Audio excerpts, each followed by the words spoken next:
Estimados, mi nombre es Juan Manuel Ortiz. Me dirijo a vosotros para contaros mi historia.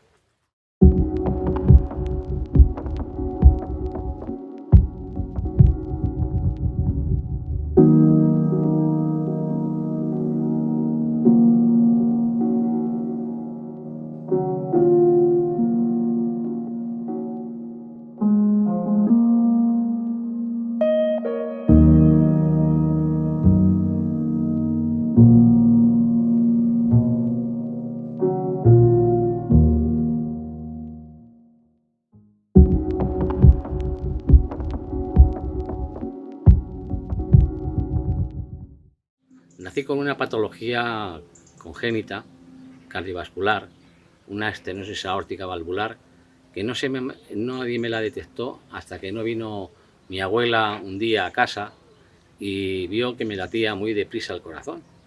Entonces le dijo a mi madre: oye, este niño tiene un problema en el corazón o algo no le va bien, porque late muy deprisa. Entonces, en los años 58, 57, pues evidentemente no existía la seguridad social, había lo que se llamaban las igualas. Las igualas eran un convenio hecho con un doctor del barrio, que era el que hacía de médico de cabecera. Me llevaron allí y descubrieron que era verdad, que tenía una patología congénita que era una estenosis aórtica valvular. Pero este buen señor, este buen doctor, pues no supo cómo tratarme. Sabía el problema que tenía, pero no sabía cómo tratarlo. Entonces le dijo a mi madre que en el desarrollo de los 7 años posiblemente falleciera.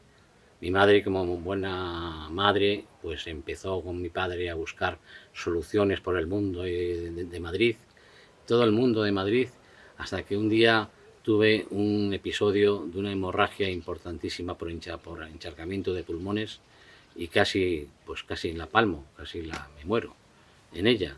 Había un farmacéutico que vivía enfrente de nuestra casa, en la Ciudad Lineal, y fue el que nos puso en contacto con un comandante de Cruz Roja, que era el que me empezó a atender y empezó a controlar mi patología para ver cómo se la podíamos alargar lo máximo posible hasta encontrar tecnología. En el año 63 fui a parar a la escuela de cardiología. En la escuela de cardiología había un cirujano muy famoso en España en aquel entonces, que era el doctor Villaverde, Marqués de Villaverde. Los médicos que me atendían, como tanto el comandante de Cruz Roja, consideraron que no era la persona más ideal para tratar mi patología. Y lo que hicieron fue, entre unos y otros, apañaron la situación para que yo fuera a parar al Hospital de la Beneficencia del Estado, que hoy es el Hospital de la Princesa. Mi estancia en el hospital fue muy dura porque pasaban los meses y no había manera de que se supiera cuándo y cómo me iban a intervenir. Entonces, lo que sucede es que por fin llega una máquina, que es la máquina extracorpórea, que era con lo que se podía abrir a trabajar a corazón abierto, y esto nos permite un espíritu y una ansia por vivir tremendas. Yo no era consciente de ello, pero mis padres sí, mis padres tenían todas las esperanzas puestas. Pero clasificaron a tres personas jóvenes. Clasificaron a una niña de Canarias, una jovencita de 19 años, preciosa, un chico de Logroño, con muchas pecas, y a mí. Entonces, primero intervinieron a la chiquita de Canarias, y la chiquita de Canarias falleció en la intervención. Fue un gran palo para todos. A mí no me contaron nada más que un cuento de que se había ido al cielo. Pero bueno, la verdad es que después iba yo. Después iba yo y me prepararon para ir a quirófano, pero con tan desacierto que yo no había conseguido orinar en todo y soltar la vejiga, y entonces nos atrevieron a abrirme con la vejiga llena y no me hicieron poder orinar, aunque me sondaron en quirófano. Entonces, en mi lugar bajó el chico de Logroño, que también estaba preparado. Bajó el chico de Logroño, le intervinieron y también murió en la intervención. Entonces decidieron parar las intervenciones. Había que coger más formación. Estuve así ingresado en el hospital pues prácticamente 6 o 7 meses más, y en ese tiempo pues convivía con, no había zona de niños, convivía con adultos en una sala grande y amplia donde éramos 12 personas contando conmigo. Y bueno, una de ellas, Mariano, hacía de padre mío de leerme los tebeos y leerme los cuentos, porque yo no sabía leer ni escribir. Esto supuso para mí pues un gran alivio estando en el hospital, porque tenía a alguien de confianza, pero mis padres en aquel entonces al hospital no dejaban acceder nada más que una vez al día, no, perdón, una vez cada 3 días y una hora. Entonces en esa hora de visitas era donde yo me abrazaba a mi madre y me quería marchar del hospital, y lo pasaba con verdadera angustia. Eso creo que me ha marcado de por vida. Finalmente me intervinieron y logré salir con una intervención de una urosotomía, es decir, meter el dedo en las valvas de la válvula aórtica, rasgar una valva y crearme una estenosis, una insuficiencia que me ha permitido vivir durante muchos años libre de todo tipo de condicionamientos médicos, nada más que una revisión anual para ver cómo iba creciendo mi ventrículo y cómo iba soportando el problema de la insuficiencia cardíaca. Fue una recuperación extraordinaria que me permitió pues ir al colegio, recuperar todas las faltas que tenía de aprendizaje, me permitió ir a la universidad, trabajar y estudiar y ser una persona con una formación. Soy ingeniero industrial y bueno, pues esto fue así. Empecé a viajar por el mundo, me tocó viajar por Indonesia, viví en Yakarta durante 3 años, y lo que no os he dicho es que cada año tenía que hacerme una revisión médica. Y estando en Yakarta, pues no me atrevía a ir a Singapur a hacerme ningún tipo de revisión médica, y menos en Yakarta. Entonces pasaron 3 años y volví a España. Cuando regresé a España fui a hacerme la revisión médica y entonces me encontré con que me habían descubierto un aneurisma de aorta ascendente muy importante. Prácticamente ese mismo día me quedé en el hospital. Ya no me dejaron moverme porque estaba a punto de reventarse. Y al final pues me operaron. Me operaron y salí fenomenal, francamente bien, muy bien. Salí una intervención francamente limpia, perfecta, y eso me hizo rehacer una vida completa, plena. Pero me creó otro problema añadido, el llevar una válvula mecánica. La válvula mecánica es una válvula trombótica que produce trombos, y eso crea un problema de coagulación importante. Es una hemofilia artificial, porque se genera con un fármaco llamado Sintron, muy conocido por todo el mundo, un fármaco francamente bueno, pero que hoy ya ha sido muy mejorado y muy alterado por muchísimos pacientes que no tienen prótesis. Desde que me consideré persona anticoagulada, pues me cambió la vida. Aquí sí que me ha cambiado la vida. Me ha cambiado la vida porque no he podido hacer una vida con desarrollos plenos. No podía montar en bicicleta tampoco, porque si me caía podía tener grandes hemorragias. Porque si jugaba al fútbol 3/4 de lo mismo, tenía más episodios, porque me he caído de forma involuntaria, porque he hecho esfuerzos que no estaban medibles, y eso me ha conllevado a tomar conciencia de que una persona anticoagulada es un paciente frágil y de cristal. Y entonces, bueno, pues vivimos con esta atadura a un fármaco que es muy inestable, que es un fármaco que varía mucho con distintas partes de la alimentación, con la movilidad, con el cambio de clima, con los viajes, con el desplazamiento, y que conlleva un control mensual de cómo tenemos el INR. El INR es el índice de coagulación que nos miran en sangre para saber si estamos aptos o no, o tenemos que modificar el fármaco arriba, abajo, de forma que bueno, pues estemos en rango terapéutico. Una vez hecho esto, pues empecé el mundo del trabajo otra vez, perfectamente bien, sin fatiga, sin agobios, sin grandes ataduras, nada más que las del sintrón y las de las multipatologías que se me habían ido generando. Es decir, pluripatológico, tenía una hipertensión, tenía azúcar, o sea, diabetes, tenía la coagulación, tenía los ansiolíticos, y eso me permite pues mantener un nivel de vida razonablemente aceptable. Tomé conciencia fue en el 2010 de que debía devolverle a la sociedad algo de lo que me había dado. Y entonces creé una asociación que se llama Asociación Madrileña de Pacientes Anticoagulados y Cardiovasculares, con el ánimo de dar formación e información a los pacientes que van a ser intervenidos. Y ese es el ámbito en el que se mueve esta asociación, dando información y formación.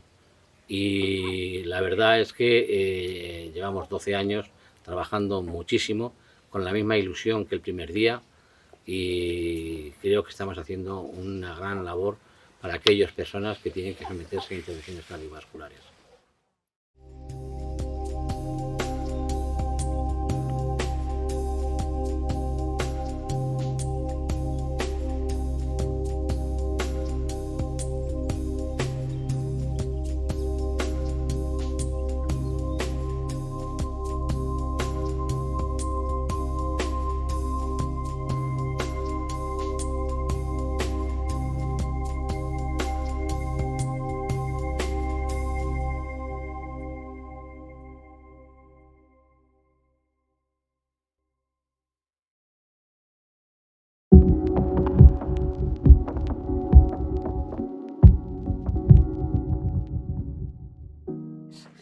Yo soy Pilar, la mujer de Juan Manuel, y la verdad es que mentiría si dijese que no afecta ser la mujer de un paciente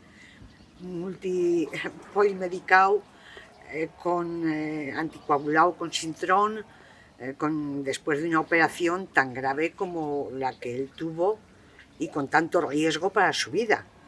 Pero bueno, gracias a Dios, yo soy una persona que cuando se presenta una situación complicada tiendo a pensar que las cosas van a salir bien, y si salen mal ya las afrontaré, pero creo que soy bastante positiva.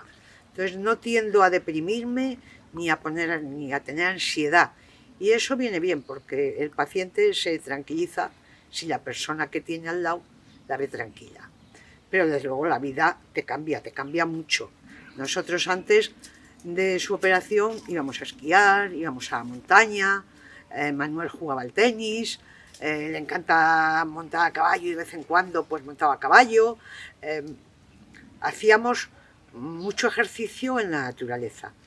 Una vez que le operan y es un paciente anticoagulado, con eso hay que tener mucho cuidado, porque para él un golpe en el esquí, en medio de una pista, hasta que lleguen los servicios de camillas, se ha podido desangrar o haber perdido muchísima sangre.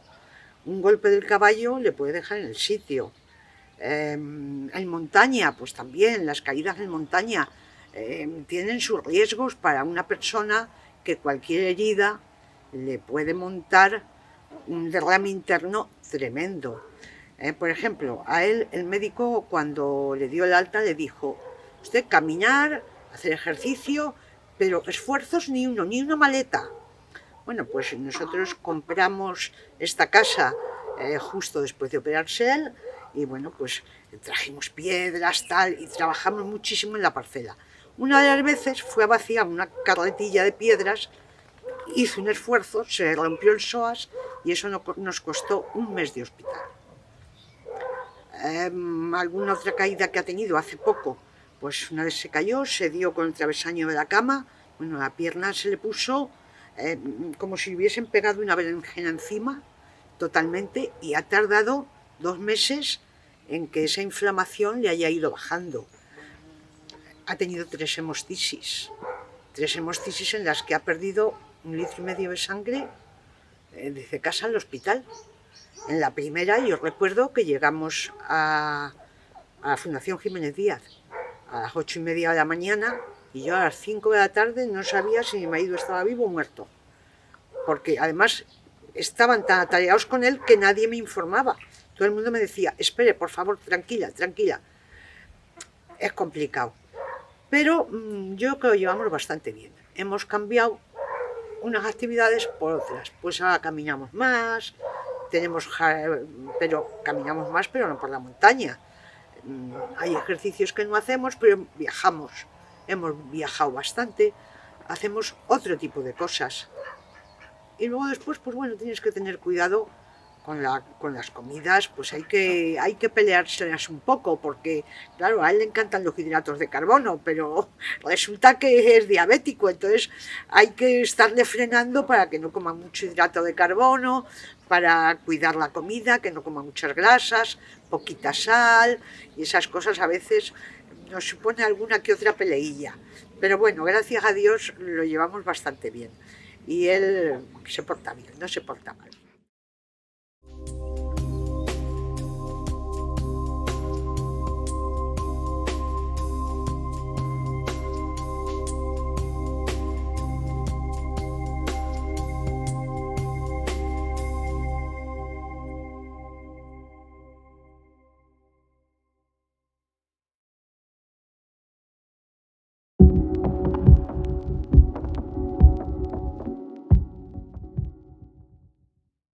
Os voy a contar qué es lo que yo entiendo por ser un paciente empoderado. Mira, tú eres un paciente como yo.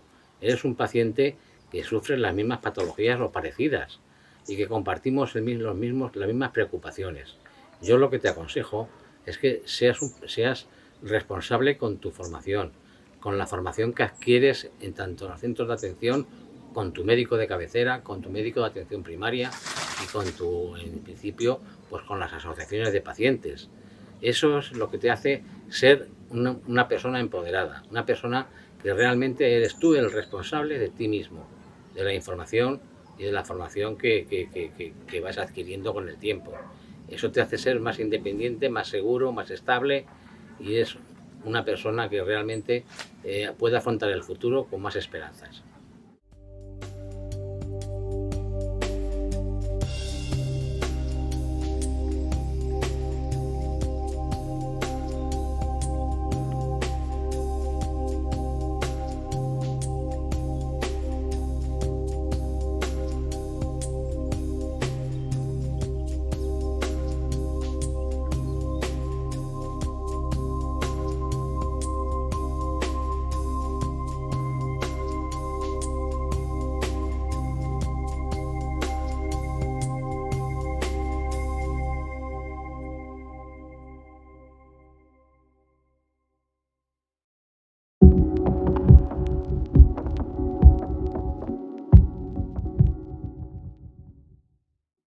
Yo creo que el tema de la humanización, si lo baso en mi experiencia, que mi experiencia es muy larga a lo largo de los años, los primeros años de mi vida fueron terribles, porque eran, como antes he contado, en un salón muy grande, donde éramos 12 personas, todas amontonadas. Evidentemente eso ha cambiado. Eso ha cambiado total y absoluto. Los hospitales eran fríos, no dejaban entrar a los familiares, se les prohibía acercarse al paciente. El paciente estaba solo, abandonado en el hospital. Eso no es humanización. Humanizar al paciente es que el médico te dé la mano, te agarre la mano, tu padre y tu madre te acompañen, tu hermano, tu hijo, tu familia esté a tu lado. Eso es humanización. Y eso es lo que hoy en día vivimos. Y cuando lo quitan o lo restan un poco, lo más mínimo, pues nos resentimos y vemos que la situación no es la que esperábamos y por consiguiente nos incomoda, nos molesta y bueno, pues echamos en falta la humanización. Estamos trabajando y todo el mundo trabaja porque la relación médico-paciente, esa estrechar la mano y tal, se convierta en un esfuerzo a nivel nacional, a nivel mundial y que forme parte de la humanidad y que eso no se pierda nunca porque esa relación médico-paciente es la que realmente nos hace mantener la comunicación entre el paciente que está pachucho, que está malito, y el médico que tiene el conocimiento.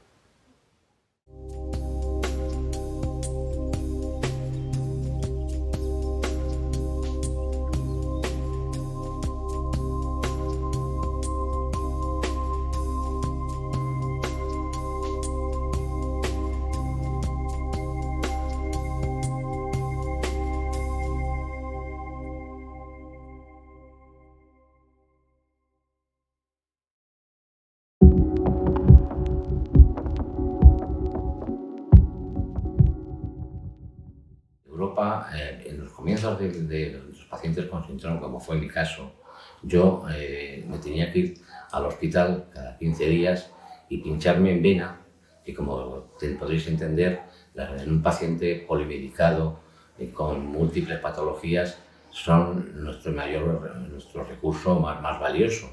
Y sin embargo nos los machacaban pinchándonos cada 15 o 30 días en la vena.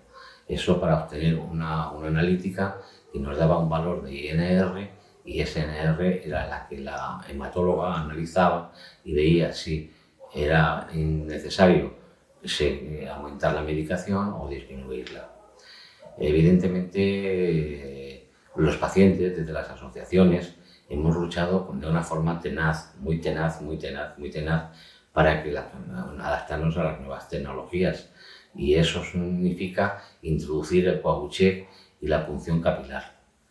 Con esto hemos resuelto de una forma muy importante dos cosas: las colas hospitalarias y los andar por los hospitales, que siempre es proclive a tener contaminaciones hospitalarias graves y severas, y se formaban grandes colas en los hospitales al tener este tipo de prueba, y era verdaderamente también un problema laboral, porque teníamos que faltar al trabajo toda una mañana, y eso era un día de trabajo menos que muchos patronos no estaban dispuestos a consentir, o ponían pegas o problemas.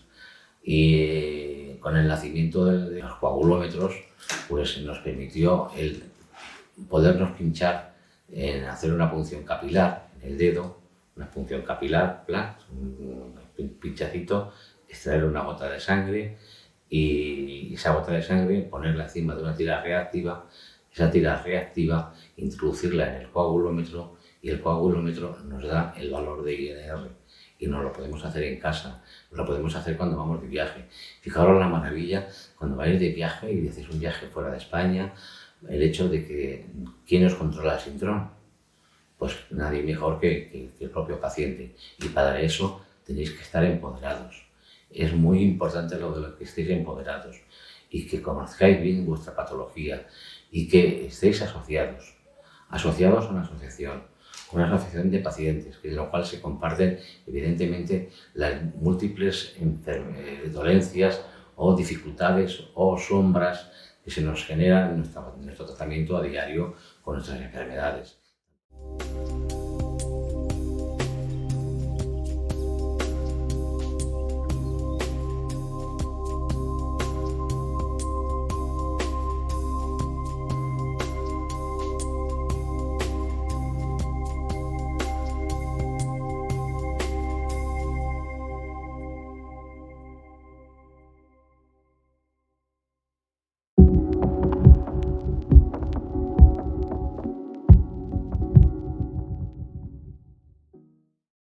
En las asociaciones de pacientes lo que vamos a encontrarnos son con pacientes que comparten las mismas dolencias, problemas, miedos de nuestra enfermedad.